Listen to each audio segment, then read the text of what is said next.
బులెటిన్లో బ్రేక్ చూస్తాం. తెలంగాణ సమస్యలపై ప్రశ్నించడంలో ముందున్నామని టీపీసీసీ చీఫ్ రేవంత్ రెడ్డి అన్నారు. కేసీఆర్ చంద్రబాబుతో ఉన్నప్పుడు 610 జీవోపై తెలంగాణ ప్రయోజనాలను దెబ్బతీసేలా వ్యవహరించారని రేవంత్ రెడ్డి ఆరోపించారు. 1996లో 610 జీవోను జోనల్ విధానం రద్దు చేయాలని అసెంబ్లీలో మాట్లాడిన ద్రోహి కేసీఆర్ అని విమర్శించారు. 1996లో మంత్రిగా కేసీఆర్ మాట్లాడిన మాటలు కేటీఆర్ వినాలని రేవంత్ రెడ్డి చెప్పారు. సోనియా వల్లనే తెలంగాణ సాకారమైందని 13 జూన్ 2014 శాసనసభలో కేసీఆర్ చెప్పారని రేవంత్ రెడ్డి గుర్తు చేశారు.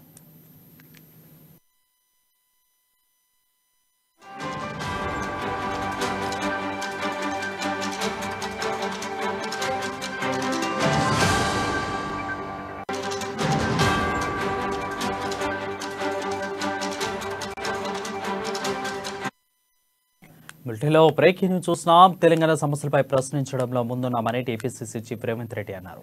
కేసీఆర్ చంద్రబాబుతో ఉన్నప్పుడు 610 జీవోపై తెలంగాణ ప్రయోజనాలు దెబ్బతీసేలా వ్యవహరించారని రేవంత్ రెడ్డి ఆరోపించారు.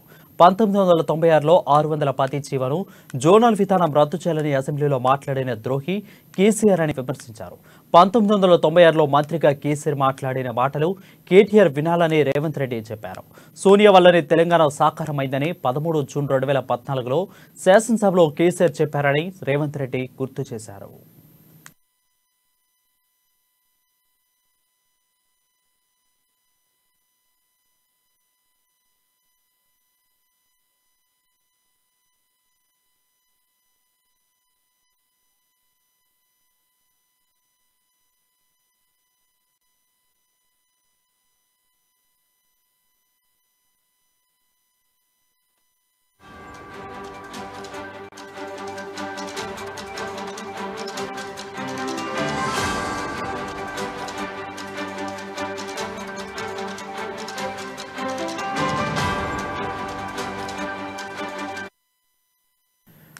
తెలంగాణ సమస్యలపై ప్రశ్నించడంలో ముందున్నామని టీపీసీసీ చీఫ్ రేవంత్ రెడ్డి అన్నారు.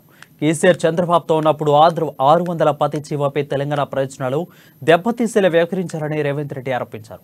1996లో 610 జీవోను జోనల్ విధానం రద్దు చేయాలని అసెంబ్లీలో మాట్లాడిన ద్రోహి కేసీఆర్ అని విమర్శించారు. 1996లో మంత్రిగా కేసీఆర్ మాట్లాడిన మాటలను కేటీఆర్ వినాలని రేవంత్ రెడ్డి చెప్పారు. సోనియా వల్లనే తెలంగాణ సాకారమైందని 13 జూన్ 2014లో శాసనసభలో కేసీఆర్ చెప్పారని రేవంత్ రెడ్డి గుర్తు చేశారు.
కాంగ్రెస్ నేరం చేసింది ఘోరం చేసింది అని ఒకవేళ నేను చెప్పుంటే నేను మాట్లాడిన రికార్డు నువ్వే ప్రస్తావిస్తే నేను తెలంగాణ ఉద్యమంలో ఉన్నట్టే కదా.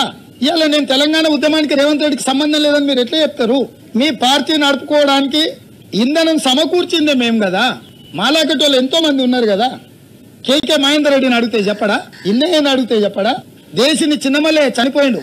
సిరిసిల్ల పాపారావు సిట్టింగ్ ఎమ్మెల్యేగా నీ పార్టీకి వస్తే నువ్వు ద్రోహం చేసి చంపేసి ఆ పాపం దగిలో పెట్టుకుంటావు. ఇవాళ నీ కొడుక సిరిసిల్ల సీటు గుంజుకున్నావు.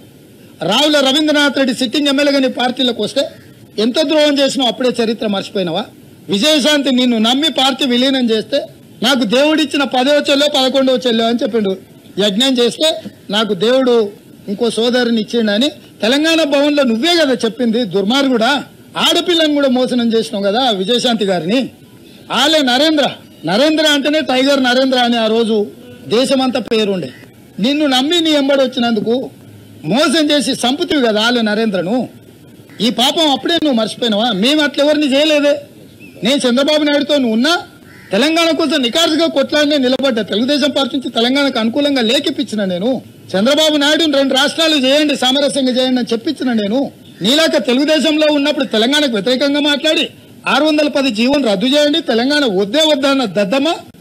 నువ్వు కాంగ్రెస్తో చేరి పొత్తు పెట్టుకొని 26 మంది ఎమ్మెల్యేలు గెలిచి కేంద్రంలో 2 మంత్రులు తీసుకొని 1/2 డజను రాష్ట్రంలో మంత్రులు తీసుకొని నీ పార్టీ బతికే కాంగ్రెస్ దయ కదా. 2004 కాంగ్రెస్ పొత్తు పెట్టుకోకపోతే సిప్పు ఉంటుండే నీ చేతిలో.